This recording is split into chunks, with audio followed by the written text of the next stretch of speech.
Hi viewers, ಕರುನಾಡ ರುಚಿ ಕ್ರಿಯೇಷನ್ಸ್ಗೆ ಸ್ವಾಗತ. ನಾನಿವತ್ತು ಕಳಶಕ್ಕೆ ಇಡುವಂತಹ ತೆಂಗಿನಕಾಯಿನ ಹೇಗೆ ಅಲಂಕಾರ ಮಾಡ್ಬೋದು ಅನ್ನೋದನ್ನು ನಿಮ್ಮೊಟ್ಟಿಗೆ ಶೇರ್ ಮಾಡ್ಕೊಳ್ತಾ ಇದ್ದೀನಿ.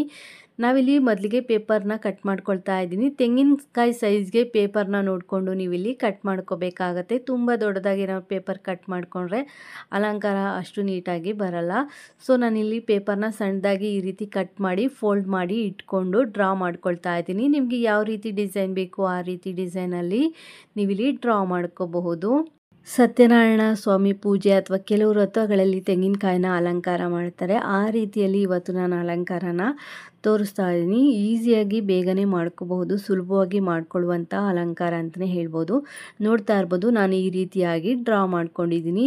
ನಾನಿಲ್ಲಿ 2 ತೆಂಗಿನಕಾಯಿ ತೊಗೊಂಡಿರೋದ್ರಿಂದ 2 ತೆಂಗಿನಕಾಯಿಗೂ ಸಹ ನಾನಿಲ್ಲಿ ಡ್ರಾ ಮಾಡಿ ತೋರಿಸ್ತಾ ಇದ್ದೀನಿ. ಒಂದು ಪೇಪರ್ನ ಡ್ರಾ ಮಾಡ್ಕೊಂಡ ನಂತರ ಇನ್ನೊಂದು ಪೇಪರ್ನು ಸಹ ಮಧ್ಯಭಾಗಕ್ಕೆ ಫೋಲ್ಡ್ ಮಾಡಿಕೊಂಡು ನಾವೇನು ಫೋಲ್ಡ್ ಮಾಡ್ಕೊಂಡಿರ್ತೀವಿ ಆ ಕಡೆಯಿಂದ ಡ್ರಾ ಮಾಡ್ತಾ ಬರಬೇಕಾಗತ್ತೆ. ನಿಮ್ಗೆ ಯಾವ ಡಿಸೈನ್ ಬೇಕೋ ಆ ಡಿಸೈನಲ್ಲಿ ಡ್ರಾ ಮಾಡ್ಕೊಳ್ಳಿ. ನಾನು ವಿಷ್ಣು ಮತ್ತು ಹಾಗೆ ಲಕ್ಷ್ಮಿಗೆ ತೆಂಗಿನಕಾಯನ್ನು ಅಲಂಕಾರ ಮಾಡಲಿಕ್ಕೆ ಈ ರೀತಿಯಾಗಿ ಡ್ರಾ ಮಾಡ್ಕೊಳ್ತಾ ಇದ್ದೀನಿ. ಸೊ ಈಗ 2 ಪೇಪರ್ನೂ ಸಹ ಡ್ರಾ ಮಾಡಿ ಇಟ್ಕೊಂಡಿದ್ದೀನಿ. ಇದನ್ನು ಹೇಗೆ ಕಟ್ ಮಾಡ್ಕೊಳ್ಳೋದು ಅಂತ ನೋಡೋಣ. ನಾವೇನು ಡ್ರಾ ಮಾಡಿರ್ತೀವಿ ಆ ಡ್ರಾಯಿಂಗ್ ಮೇಲೇ ಪೇಪರ್ನ ನಾವಿಲ್ಲಿ ಕಟ್ ಮಾಡ್ಕೋಬೇಕಾಗತ್ತೆ. ಶಾರ್ಪಾಗಿ ಇರುವಂತಹ ಸಿಸರ್ನ ತಗೊಂಡು ನೀಟಾಗಿ ಕಟ್ ಮಾಡ್ಕೊಳ್ಳಿ. ನೋಡ್ತಾ ಇರ್ಬೋದು, ನಾನು ಕಟ್ ಮಾಡ್ತಾ ಇದ್ದೀನಲ್ಲ, ಈ ರೀತಿಯಾಗಿ ನಿಧಾನಕ್ಕೆ ಕಟ್ ಮಾಡ್ಕೊಳ್ಳಿ. ನೀಟಾಗಿ ನಾವೇನು ಡ್ರಾಯಿಂಗ್ ಮಾಡಿರ್ತೀವಿ ಆ ಡ್ರಾಯಿಂಗ್ ಮೇಲೆ ಕಟ್ ಮಾಡಿಕೊಂಡ್ರೆ ಸಾಕಾಗತ್ತೆ, ಆಗ ನೀಟಾಗಿ ಬರುತ್ತೆ. ಈಗ ಕಟ್ ಮಾಡ್ಕೊಂಡ ನಂತರ ನಾನು ಓಪನ್ ಮಾಡಿ ತೋರಿಸ್ತೀನಿ. ನೀವಿಲ್ಲಿ ನೋಡ್ಬೋದು ಎಷ್ಟು ಚೆನ್ನಾಗಿ ನೀಟಾಗಿ ಬಂದಿದೆ ಅಂತ ಹೇಳಿ. ನೋಡಿ, ಈ ರೀತಿ ಕಟ್ ಮಾಡ್ಕೋಬೇಕಾಗತ್ತೆ. ಈ ರೀತಿ ಕಟ್ ಮಾಡಿಕೊಂಡೆ ಅಲಂಕಾರ ಅನ್ನೋದು ನೀಟಾಗಿ ಬರುತ್ತೆ. ಸೊ ಇನ್ನೊಂದು ಪೇಪರ್ನೂ ಸಹ ಅದೇ ರೀತಿಯಲ್ಲಿ ನಾನು ಕಟ್ ಮಾಡ್ಕೊಳ್ತಾ ಇದ್ದೀನಿ. ಕಟ್ ಮಾಡ್ಕೊಂಡ ನಂತರ ನೀವಿಲ್ಲಿ ನೋಡ್ಬೋದು. ಸೊ ನಾನು ಒಂದು ವಿಷ್ಣು ಹಾಗೆ ಒಂದು ಮಹಾಲಕ್ಷ್ಮಿಗೋಸ್ಕರ ಕಟ್ ಮಾಡಿ ಪೇಪರ್ನ ಎತ್ತಿಟ್ಕೊಂಡಿದ್ದೀನಿ. ನಂತರ ನಾನಿಲ್ಲಿ 2 ತೆಂಗಿನಕಾಯಿನ ತೊಗೊಂಡಿದ್ದೀನಿ. ನೀಟಾಗಿರುವಂಥ ತೆಂಗಿನಕಾಯಿನ ತೊಗೊಳ್ಳಿ. ಫುಲ್ಲು ಜುಟ್ಟು ನೀಟಾಗಿರಬೇಕು, ಕಣ್ಣು ಕಾಣಿಸ್ಬಾರ್ದು ತೆಂಗಿನಕಾಯಲ್ಲಿ. ಆ ರೀತಿ ತೊಗೊಂಡು ತೆಂಗಿನಕಾಯಿನ ನೀಟ್ ಮಾಡಿ ಎತ್ತಿಟ್ಕೊಳ್ಳಿ. ನಂತರ ನಾನಿಲ್ಲಿ ಅಕ್ಕಿ ಹಿಟ್ಟನ್ನು ತೊಗೊಂಡಿದ್ದೀನಿ. ನೀವಿಲ್ಲಿ ಅಕ್ಕಿ ಹಿಟ್ಟು ಬದಲು ಗಂಧದ ಪುಡಿಯನ್ನು ತೊಗೋಬೋದು ಅಥವಾ ಅರಿಶಿಣದ ಪುಡಿಯನ್ನು ಸಹ ತೊಗೋಬೋದು. ನಾನಿಲ್ಲಿ ಅಕ್ಕಿ ಹಿಟ್ಟಿನಲ್ಲಿ ಮಾಡಿ ತೋರಿಸ್ತಾ ಇದ್ದೀನಿ. ಸ್ವಲ್ಪ ಅಕ್ಕಿ ಹಿಟ್ಟನ್ನ ತೊಗೊಳ್ಳಿ. ಎಷ್ಟು ಕಾಯಿ ತೊಗೊಳ್ತೀರಾ ಅನ್ನೋದ್ರ ಮೇಲೆ ನೀವಿಲ್ಲಿ ಅಕ್ಕಿ ಹಿಟ್ಟನ್ನು ತೊಗೋಬೇಕಾಗತ್ತೆ. ತೊಗೊಂಡು ಈ ರೀತಿಯಾಗಿ ಕಲಿಸ್ಕೋಬೇಕು. ಸ್ವಲ್ಪ ಅದು ಉಂಡೆ ಕಟ್ಟು ಹದಕ್ಕೆ ಬರಬೇಕು, ಅಲ್ಲಿವರೆಗೂ ನಾವು ನೀರು ಹಾಕಿ ಸ್ವಲ್ಪ ನೀರು ಹಾಕ್ಕೊಂಡು ಕಲಿಸ್ಕೋಬೇಕಾಗತ್ತೆ. ನೋಡ್ತಾ ಇರ್ಬೋದು, ನಾನು ಉಂಡೆ ಮಾಡ್ಕೊಳ್ತಾ ಇದ್ದೀನಿ. ಆ ಸೈಜ್ಗೆ ಉಂಡೆ ಮಾಡ್ಕೋಬಹುದು. ಸೊ ತೆಂಗಿನಕಾಯಿ ನೀವು ಎಷ್ಟು ದೊಡ್ಡದಾಗಿರುವಂಥದ್ದು ತೊಗೊಳ್ತೀರೋ ಅದ್ರ ಮೇಲೆ ನೀವು ಉಂಡೆನ ತೊಗೊಳ್ಳಿ. ತುಂಬ ಚಿಕ್ಕದಾಗಿರೋ ಕಾಯಿ ತೊಗೊಂಡ್ರೆ ಸ್ವಲ್ಪ ಉಂಡೆ ಚಿಕ್ಕದಾಗೆ ತೊಗೊಳ್ಳಿ, ದಪ್ಪವಾಗಿರೋ ಕಾಯಿ ತೊಗೊಂಡ್ರೆ ದಪ್ಪವಾಗಿ ತೊಗೊಳ್ಳಿ.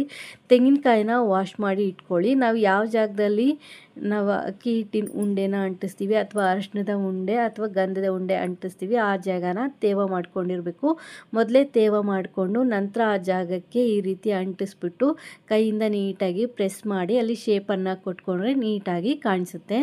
ನೋಡ್ತಾ ಇರ್ಬೋದು, ನಾನು ಪ್ರೆಸ್ ಮಾಡಿಬಿಟ್ಟು ಎಡ್ಜಲ್ಲೆಲ್ಲ ಈ ರೀತಿ ಅಂಟಿಸ್ಕೊಳ್ತಾ ಇದ್ದೀನಿ. ಕಾಯಿಗೆ ನೀಟಾಗಿ ಅಂಟ್ಕೋಬೇಕು, ಬಿಟ್ಕೋಬಾರ್ದು. ಈ ರೀತಿ ಅಂಟಿಸ್ಕೊಂಡು ಒಂದು ಶೇಪನ್ನು ಕೊಟ್ಕೊಳ್ಳಿ. ನಾನಿಲ್ಲಿ 2ನೇ ಕಾಯಿಯನ್ನು ಸಹ ಅದೇ ರೀತಿ ಅಂಟಿಸ್ಕೊಳ್ತಾ ಇದ್ದೀನಿ. ಮೊದಲೇ ನಾವು ಯಾವ ಜಾಗದಲ್ಲಿ ಅಂಟಿಸ್ತೀವಿ ತೆಂಗಿನಕಾಯಿನ ತೇವ ಮಾಡ್ಕೊಂಡಿರಬೇಕು. ತೇವ ಮಾಡ್ಕೊಂಡ ನಂತರ ಅಥವಾ ತೆಂಗಿನಕಾಯಿನ ವಾಶ್ ಮಾಡಿ ಇಟ್ಕೊಳ್ಳಿ. ಹಾಗೆ ಅಂಟಿಸ್ಬೇಕಾದ್ರೆ ಆ ಜಾಗನ ಸ್ವಲ್ಪ ನೀರಿಂದ ತೇವ ಮಾಡಿಕೊಂಡು ಅಕ್ಕಿ ಹಿಟ್ಟಿನ ಉಂಡೆ ಅಥವಾ ಗಂಧದ ಉಂಡೆ ಅಥವಾ ಅರಿಶಿಣದ ಉಂಡೆಯನ್ನು ಇಟ್ಟು ಈ ರೀತಿ ಪ್ರೆಸ್ ಮಾಡಿ ಒಂದು ಶೇಪನ್ನು ಕೊಟ್ಕೊಳ್ಳಿ.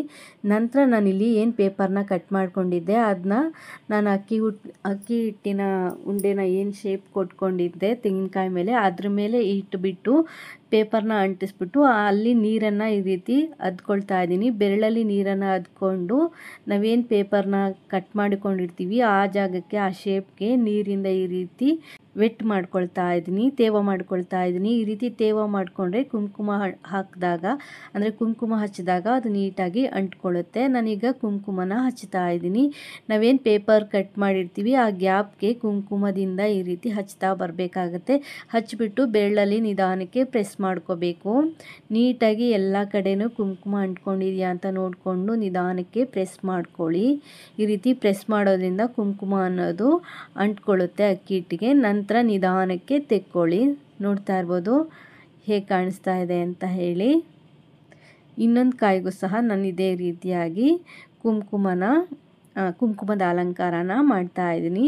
ಸೊ ಅಕ್ಕಿ ಹಿಟ್ಟಿನ ಉಂಡೆ ಅಂದರೆ ನಾವು ಅಕ್ಕಿ ಹಿಟ್ಟನ್ನ ಏನು ತೆಂಗಿನಕಾಯಿಗೆ ಅಂಟಿಸ್ಕೊಂಡಿರ್ತೀವಿ ಅಥವಾ ಅರಿಶಿನ ಏನು ಅಂಟಿಸ್ಕೊಂಡಿರ್ತೀವಿ ಅದ್ರ ಮೇಲೆ ಈ ರೀತಿ ಪೇಪರ್ ಇಟ್ಬಿಟ್ಟು ತೇವ ಮಾಡ್ಕೋಬೇಕು.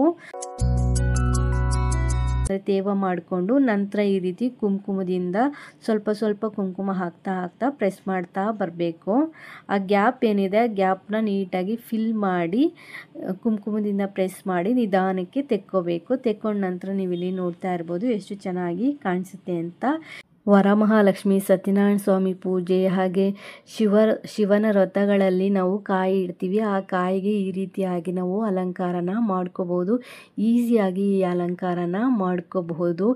ಈ ಕಾಯಿನ ನಾನು ಈ ರೀತಿ ಅಲಂಕಾರಗಳಲ್ಲಿ ಬಳಕೆ ಮಾಡಿದ್ದೀನಿ. ಈ ವಿಡಿಯೋನ ನಾನು ನೆಕ್ಸ್ಟ್ ಅಪ್ಲೋಡ್ ಮಾಡ್ತೀನಿ, ಆವಾಗ ನೋಡಿ. ವಿಡಿಯೋ ಇಷ್ಟ ಆದರೆ ಒಂದು ಲೈಕ್ ಕೊಡಿ.